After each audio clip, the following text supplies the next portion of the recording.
Hello everybody and welcome back to a brand new video.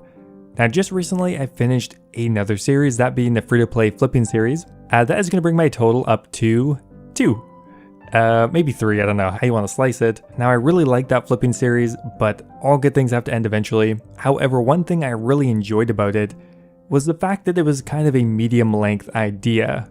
I wasn't going for max cash, I wasn't trying to max an account, didn't have lofty goals that would necessarily take 2 or 3 years to complete. Now that kind of got me thinking of past accounts I've had, and unfortunately ones I've abandoned. One of my earliest restricted accounts was my Grand Exchange only account. And the idea that I really liked, but it ended up falling apart for me because there wasn't enough structure, and my endgame goal was, well, to max the account, and eventually it just got so tedious in the middle that I gave up. Not really an excuse, but those are my reasons. Now this is all to say that I want to go try it again, but with a bit of a different framework and a different mentality in mind. The idea of the Grand Exchange only account at its core was very simple. Go to the Grand Exchange area on a brand new account. The only restrictions would be that I can't trade other players, I can't pick items up off the ground, and of course I can't leave. The Grand Exchange would of course be open for me to do whatever I want on it, and the end game goal would be to achieve 1000 total level without ever leaving the area. This would require me to experiment with a lot of interesting money-making methods and training methods to balance speed and of course cost. I really think that this could be interesting, and with the end game goal of going to 1000 total level, that would give me a bit of flexibility on how to reach it while still being a challenging goal. Anyway guys, of course, let me know what you think about this. Don't forget to leave the video a like, always appreciate it, and it helps out with the YouTube algorithm. Thank you so much, and let's get started. Wow, there are not that many names left. Oh my god, it took me a long time to come up with that.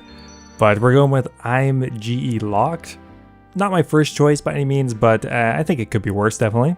Now we are currently picking the clothes that we're going to wear for the rest of our life because we can't go to a hairstylist, can't go to the makeover mage, so we're going to be stuck with this shirt on until we die. We shouldn't be dying though. Now we are on the mainland, but there's one thing I want to do before we go to the Grand Exchange. And that's going to be the only amount of training we're going to do before heading there, and that is going to be to unlock Herb Lore.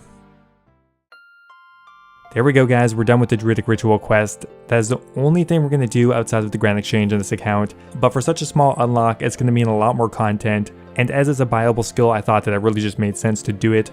So with that out of the way, let's go to the Grand Exchange, our prison for eternity.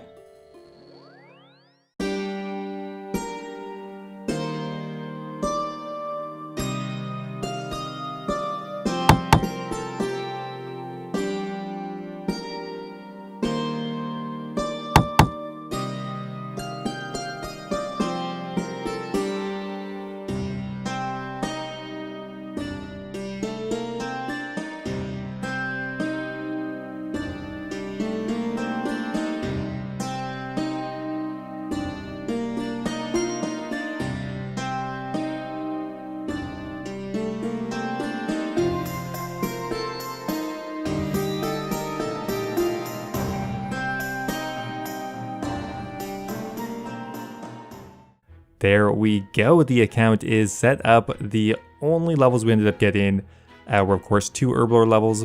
My total level currently is 34, only 966 more levels to go.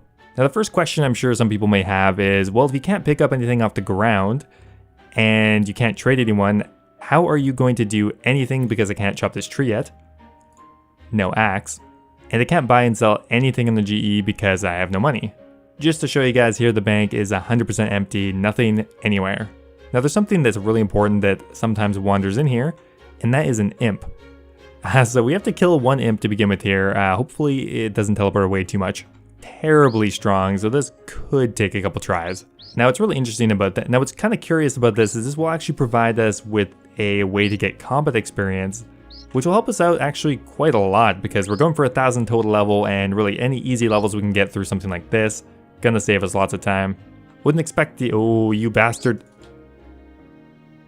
There it is. First imp kill of the account. First of many, I imagine, and we got a beat from it, nice. So that will give us a nice amount of starting cash, around maybe 1000 GP or something like that. Okay, moment of truth, how much is this selling for? 832 GP, that's perfect. Now what we're going to do with that money is buy a couple casts of Airstrike, as we need to get a couple magic levels before we can train it more consistently without the need to chase around a little imp demon. The first spell that we can do independent of combat is at level 4, but it would be ideal to get to level 7, as that one will make us money. This will just about do it, I think. It's going to get us to level 7 magic, which is really important, because now we don't need to do this anymore. We can now enchant level 1 jewelry, which is sapphire. And it's actually a pretty good early game moneymaker and a pretty reasonable training method as well. Okay, let's see what we got as far as money to work with now. After collecting everything, we are up to 8,094 gold, which isn't really that much. We may have to save up a bit more money before we start enchanting things. Now next up here, I'm going to do a bit of wood cutting. Now doing wood cutting is going to be extremely limited, as all we have is regular logs. While they're actually reasonably valuable, they are pretty slow experience per hour. With that said though, it's something we'll have to level up eventually, and I'm hoping to get it maybe into the level 50 or 60 range eventually before we complete the account. While I've been chopping away here, we're actually just about to hit level 30 woodcutting. I mean, I'll have to do this eventually regardless, but really I just needed a bit more starting cash to pretty much do anything. There is level 30, that's good to see. As we don't really have, resource collecting skills here, pretty much everything is going to cost money, barring a few exceptions. Now, one notable one is Fletching. Fletching is actually fairly profitable all the way to 99, and I think that's probably going to be a good focus for the account to begin with. For example, if I went all the way to 99 right now, we could end up with maybe like 15 to 20 mil. So that took around an hour, and we ended up with 534 logs, as well as a beginner clue nest. Never going to be able to do that.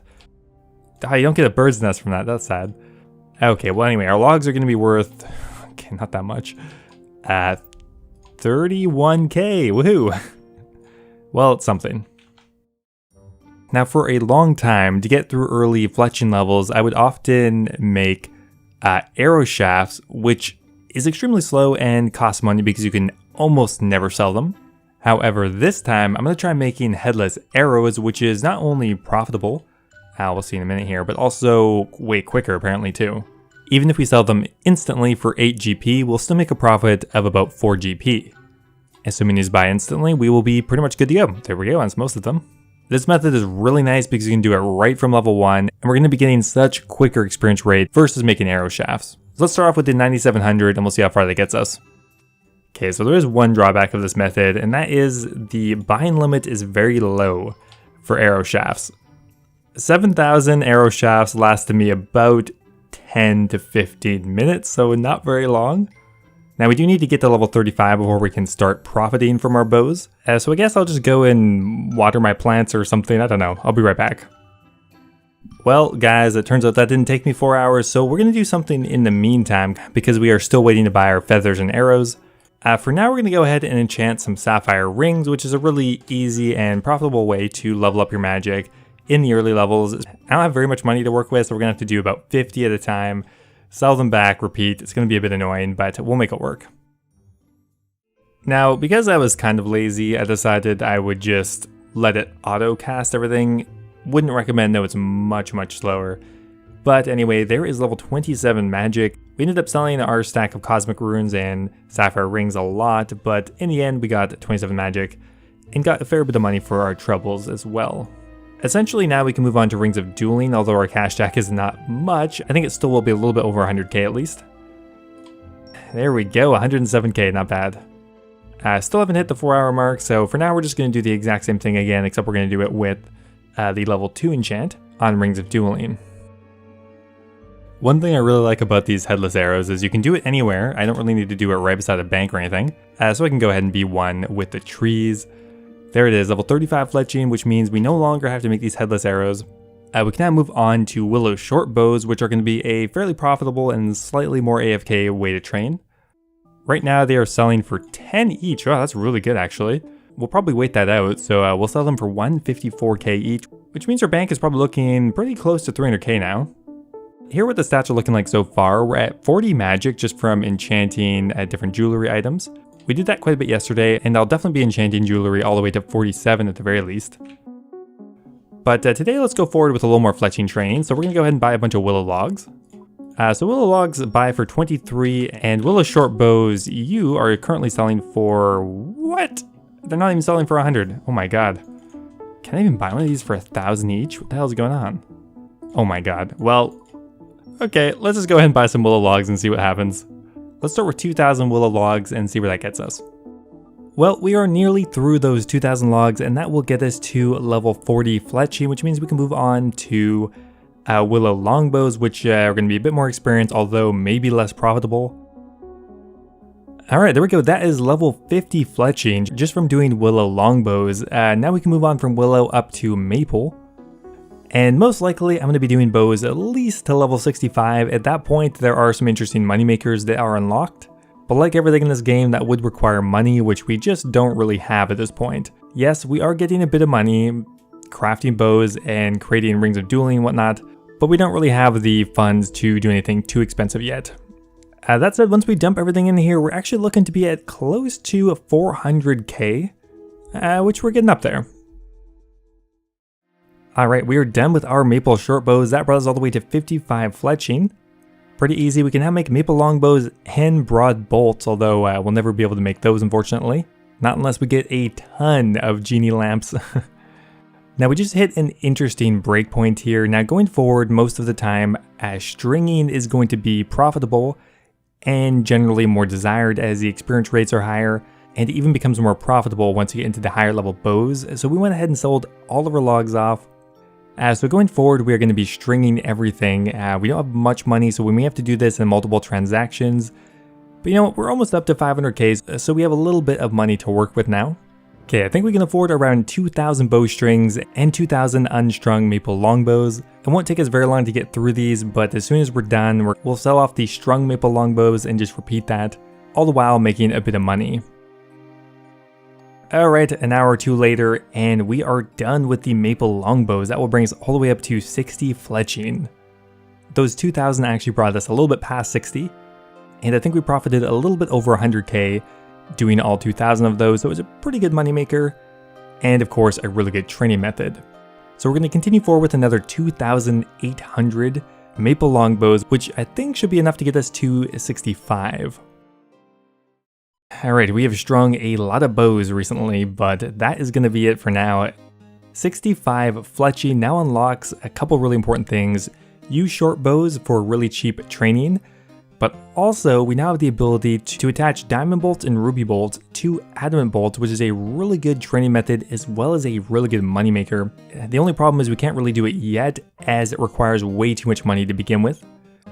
But we went ahead and instantly sold all of our maple longbows, and that has brought us up to 812k, which means we are extremely close now to our very first 1 mil cash stack. Okay, so we're moving on to some of the more expensive bows now. Used short bows do cost quite a bit, so we have to kind of ratchet back how many we can do at a time, but we can still do a bit over 2k, which is enough to get started. Alright, so that has been more than enough Fletching for now. It just really made sense to get this done with early because it's a quick skill that can make us a bit of money just to kind of get started with other things. That is going to be level 70 Fletching. We're finally done that little grind.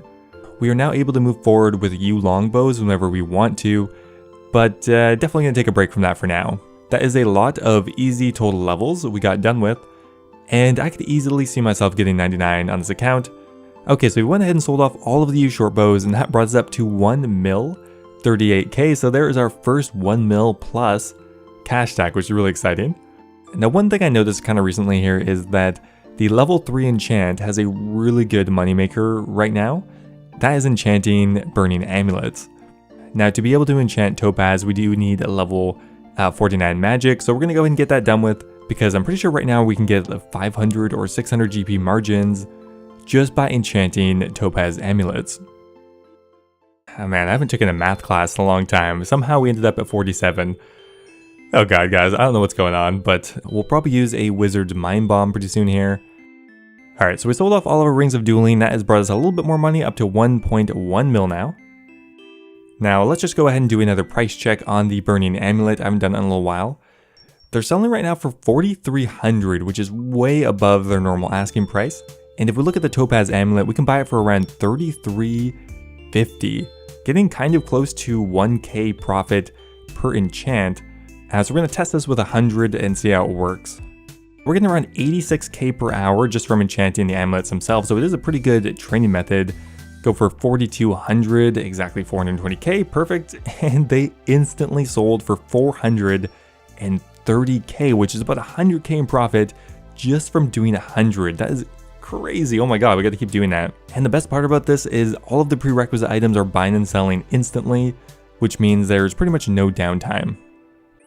Okay, we just finished off with another 200, and I'm pretty sure at the current rate that we're enchanting them at, we're getting about 1.5 mil per hour, which is absolutely crazy for a low-level magic training method.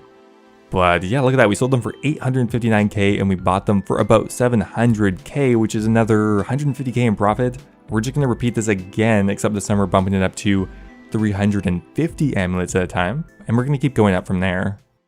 Another 350 burning amulets, once again sold off instantly for 1.5 mil, which means we made around 300k in profit on that.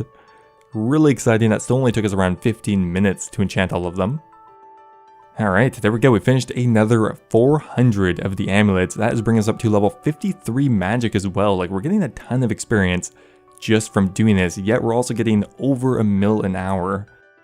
Okay, so the price has dropped a bit, but not by much. We're still getting around 500 to 600 GP in profit, which is really good for an enchanting moneymaker. There's another 500 burning amulets we just finished off. Right now the burning amulets are selling for 4,500. I think that actually went up. It's the min price at 4,200. That's a pretty big difference. We're gonna try to wait for the maximum price because that will net us a lot more money. Right now we're selling them for 2.7 mil, which means we're gonna make about 500k in profit just on that one transaction, assuming that we're patient. Okay, there was level 60 magic, another really awesome milestone just from doing a really good money-making method. I didn't expect this, but we're still continuing on with the burning amulets. We just finally hit a really good milestone level, so I thought I would check in. Okay, now we're up to 700 burning amulets at a time. We've just slowly kind of worked our way upwards, making money along the way. That is bringing us up to 3.2 mil. Oh my god, we made so much money with this. We sold them for around 3 mil each and bought them for around 26.50. The margin is dropping, but that's still a 350k profit. That is good in my books still. I think that is going to be our final batch of burning amulets. We did that for a long time, but it looks like the margin has decreased to the point of it being somewhat average. I mean, it's still pretty good, but anyway, that brought us up to nearly 4 mil GP, which is really, really exciting. That's so much money we made from that. And now I think we finally have our first opportunity to invest that into one of our skills. Now, one skill that gets expensive eventually, but is pretty inexpensive in the early levels is actually crafting. And I think that's where I want to make my first big investment of money. Now, we just hit level 20 crafting. That didn't cost us pretty much anything, but at level 20, we unlock a really good crafting training method, and that is just cutting sapphires. It didn't used to be this cost effective, but in recent years, the cost of sapphires have gone down a lot, thanks to the gem stalls and the bazaar area and a couple other factors. But we have 4 mil to invest, and I think I'm just going to invest all of my money into uncut sapphires. And the GP per XP is pretty good, it's somewhere around 1 to 1.5. Of course, depending on the prices you get, but I think that's pretty reasonable. So I think we can actually afford, I think 10,000 at the full buying limit. I'm not really sure how much money we're going to lose here, but I imagine we're going to gain a lot of crafting levels. So in the end, I think that's going to be worth it. We pretty much instantly bought all of them, that's perfect. So we're starting from level 20 crafting. Let's see how many crafting levels we can get from 10,000 uncut sapphires. Okay, so we've been cutting this for a fair while, but there is level 40 crafting. We have not made it through many of these yet, actually. We've actually only gone through around 600 of them, and we've already gotten around 20 crafting levels. So there is another milestone level, 50 crafting. There is level 60 crafting. We're just whipping through these levels here. The XP rate is around 130k per hour, but now we can do some competitive crafting training methods if we wanted, and we're just cusped the halfway mark. We've done 5,300 sapphires so far, so only around 4.5k left to go. Alright guys, this is going to be it. I think this was a really worthwhile investment because it brought us up to 66 crafting, which was a ton of total levels, and that unlocks a couple of money making methods, better training methods. Like, I think it was worth it. Okay, so we have 10,000 sapphires to sell back. We bought them for 4 mil 49k. So we invested around 4 mil and we're going to sell them for around 3.3 mil, so we're going to lose around 700k on this, but we gained a ton of crafting levels, so I think it was worth it. Anyway guys, that is going to be it for the first episode. We started at level 34 total level, and one episode we made it all the way up to 264, mainly focusing on magic, crafting, and fletching. So just like that, we are now 1/4 of the way to our 1000 total level goal, although probably not 1/4 of the way time-wise. Anyway guys, let me know what you think of the Grand Exchange only account. I hope you like it, but if you don't, I appreciate honest feedback, so let me know. Now before I go here, I want to give a massive thank you to Brad Sings, who just subscribed in my Dragon tier of YouTube membership. Thank you so much, man, it means a lot. I'm so shocked that even multiple people did that. It was meant to just be a flex tier. They're joining Tizdoc Bunny, Revolver Ocelot, and Kush Patel. But also another massive thank you to Heathen Lock Games, Base Titch, and Double Talk. Thank you for making the dream possible, guys. I really appreciate it. If any of you are looking for another way to support the channel, becoming a YouTube member is an awesome way to do so. You can be immortalized in any of my videos, get a custom Discord role, and have access to my video schedule. Anyway, thanks.